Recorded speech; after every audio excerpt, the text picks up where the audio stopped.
Question है 1 mole of an ideal gas requires 207 joule heat to raise the temperature by 10 kelvin when heated at constant pressure. एक 1 मोल gas ideal gas है और constant pressure पे यानी कि isobaric process के दौरान आप हीट सप्लाई कर रहे हो, उसका टेम्परेचर 10 केल्विन आपने बढ़ा दिया और 10 केल्विन बढ़ाने के लिए 207 जूल आपने सप्लाई की है, right. If the same gas is heated at the constant volume to raise the temperature by same 10 kelvin the heat required is.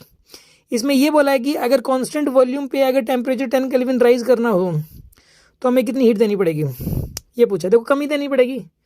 देखो आइसोबारिक प्रोसेस के दौरान यानी कि कांस्टेंट प्रेशर पे हमेशा ज़्यादा हीट देनी पड़ती है और कांस्टेंट वॉल्यूम पे हमेशा कम हीट देनी पड़ती है, तो आंसर तो 207 से कम ही आएगा।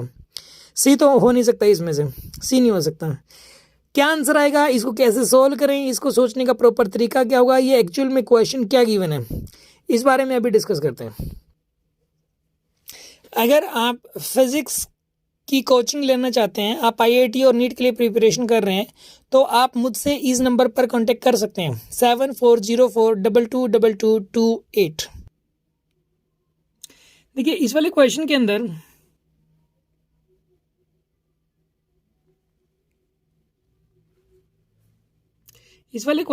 जो है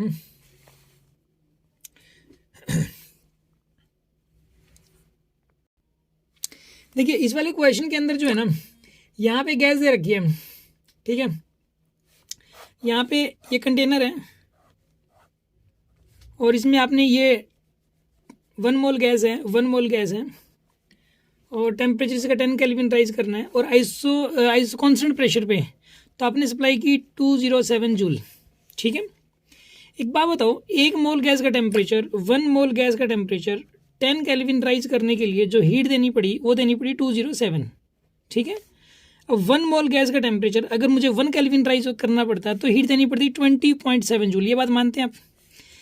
1 मोल गैस का टेम्परेचर 10 केल्विन राइज करने के लिए हीट देनी पड़ी 207 जूल और 1 मोल गैस का टेम्परेचर 1 केल्विन राइज करने के लिए जो हीट देनी पड़ेगी वो 20.7 जूल, इतनी हीट देनी पड़ेगी, राइट। ये नीट का क्वेश्चन है, मतलब AIPMT होता था उस टाइम, 1990 का क्वेश्चन है ये, ठीक है। 1 मोल गैस का टेम्परेचर 1 केल्विन राइज करने के लिए कांस्टेंट प्रेशर पे जो हीट देनी पड़ेगी वो इतनी देनी पड़ेगी। यही CP की वैल्यू है, मतलब CP है 20.7 जूल, यही है CP की वैल्यू इतनी है।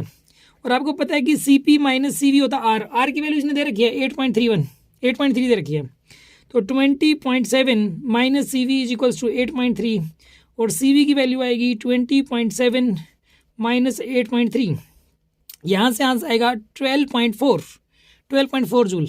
ये 12.4 पता है क्या है, कांस्टेंट वॉल्यूम पे 1 मोल गैस का टेम्परेचर 1 केल्विन राइज करने के लिए जो हीट देनी पड़ेगी, किस पे, कांस्टेंट वॉल्यूम पे, at constant volume 1 mole gas का टेम्परेचर 1 केल्विन राइज करने के लिए हीट देनी पड़ेगी 12.4 जूल। तो 1 मोल गैस का टेम्परेचर 10 केल्विन राइज करना है यहाँ पे, तो जो हीट देनी पड़ेगी 12.4 मल्टीप्लाई बाय 10 यानी कि 124 जूल देनी पड़ेगी। Answer is 124 joule, this is the answer.